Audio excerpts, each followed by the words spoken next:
This is Devil Survivor for the Nintendo DS, and there's a lot of things to like about this game. For starters, see if I pronounce this correctly, it's in the Shin Megami Tensei series. So it's very similar in many ways to Devil Summoner 2, which I recently reviewed for the PlayStation 2, and numerous other Shin Megami Tensei games from Atlus. This is basically a turn-based strategy game mixed with a role-playing game. When the game starts out, your characters are receiving emails predicting the future, people being attacked, a huge blackout, explosion. When these things actually come true, Tokyo goes into a full lockdown and you cannot escape. Demons begin attacking, things get very chaotic, and your characters must survive. Hence the title of the game. Devil Summoner 2 was, for lack of a better term, pretty out there. It's a terrific game though. If you haven't seen it, check out my review of Devil Summoner 2. You'll see a lot of similarities between these two games. Devil Survivor is told in a very straightforward way through text and dialogue on the screen. It takes place more or less in the present day, and the writing quality is extremely high. This game is immediately interesting, especially once the death clocks start counting down. There's lots of characters to meet, and you explore the city trying to make sense of this mess and find a way out. Your team ends up with these things called comps, which ironically look exactly like Nintendo DS Lites. Maybe they're the Nintendo DS-i-X model. Not only do they have a camera, but they can summon demons. Don't just take pictures of your friends, attack them with monsters, then snap a picture to show them later, if they survive. Speaking of surviving, this is a challenging turn-based strategy game. Let's watch a battle unfold here, and what's very different with Devil Survivor compared to many other role-playing style games is that you're not continuously buying and upgrading weapons and armor and magic spells, but you are continuously buying and fusing demons. Demons are your weapons and your magic in this game. You rely on demons to fight for you. When you go into battle, you have your human in the center, you're flanked by two demons, one on either side of you. Each demon has different powers, and before you go into battle, you can edit your team and decide which demons to bring into combat with you. If one of your demons is killed off during the battle, you can put them away, and then from your reserve pile bring out another demon to fight alongside you.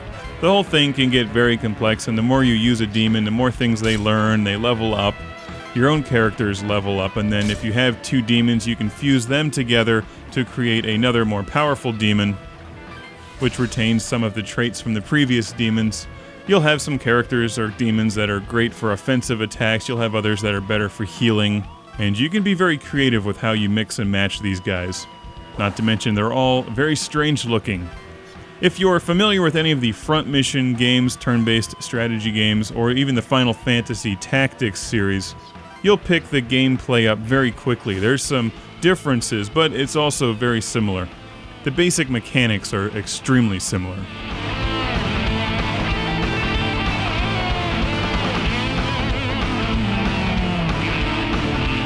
For the most part, you do not use the stylus in this game. It's primarily button and D-pad driven.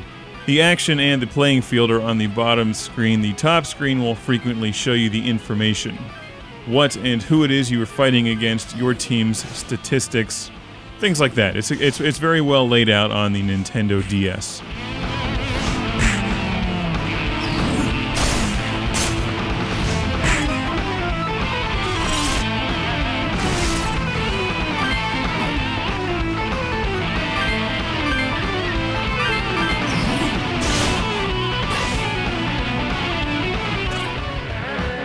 If you take out the character in the middle, whether it's a human or a demon, you'll wipe out all of them, although frequently they will start deflecting shots to the left or right.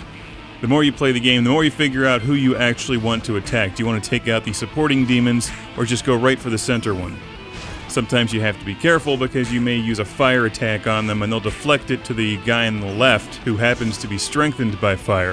Things like that make the game really cool.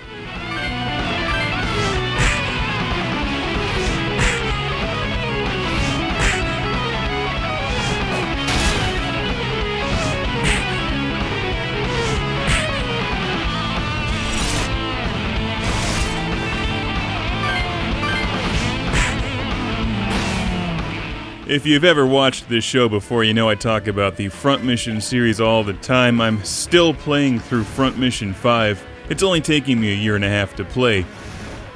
Thanks to the show, it keeps taking me away from my precious Japanese robots.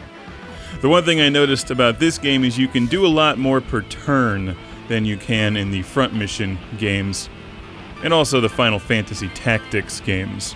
There's many other turn-based strategy series out there. These are the ones I'm most familiar with. So while healing your character seems a lot easier in Devil Survivor, for the most part, the combat itself is extremely challenging.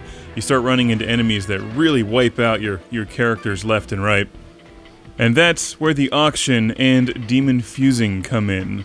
The auction is like eBay for demons. While you do level up your demons as you play, you really need more powerful demons to survive in this game. Again, you can get a clue from the title. It's called Devil Survivor. And who are the maniacs who created these demons? It's like they rummaged through a garbage can to come up with ideas.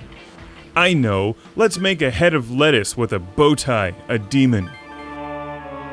The demon fusing works in basically the same way as it did in Devil Summoner 2. You pick two different demons, you can see ahead of time what kind of demon they're going to create, and if your character level is high enough, you just fuse the two of them together and they create one new demon.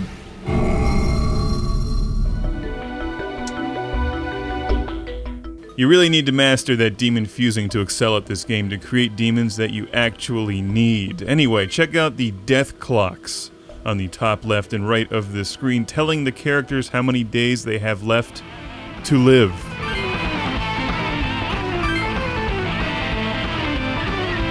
The characters just learned something a few scenes earlier when they defeated a huge demon. I didn't record that part. They learned that the death clock is not set in stone. Their actions can change it. Although that'd be a great way to mess with people. Tell them you can see the death clock over their head. What's it read? Don't worry about it.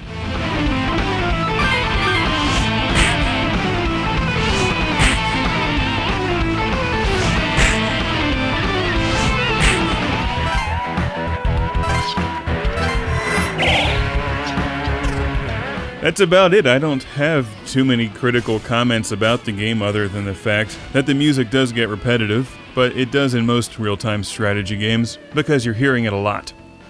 If you like real-time strategy and Japanese-style role-playing adventure games, this is really cool. And check out the character's name on the top right.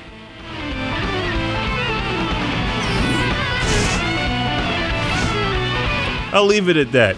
Devil Survivor for the Nintendo DS. Also check out Devil Summoner 2 if you think this looks cool. That's on the PlayStation 2. And I'll be covering another Shin Megami Tensei game coming out for the PSP soon. So keep watching, if you can survive. And hopefully Atlus will produce another Shin Megami Tensei game for the Vectrex. The demons are attacking. They're made up of green lines. Attack them with red ones. But it doesn't make red. Put on the overlay. Yes! They've exploded into a bunch of smaller red lines. Now take off the overlay.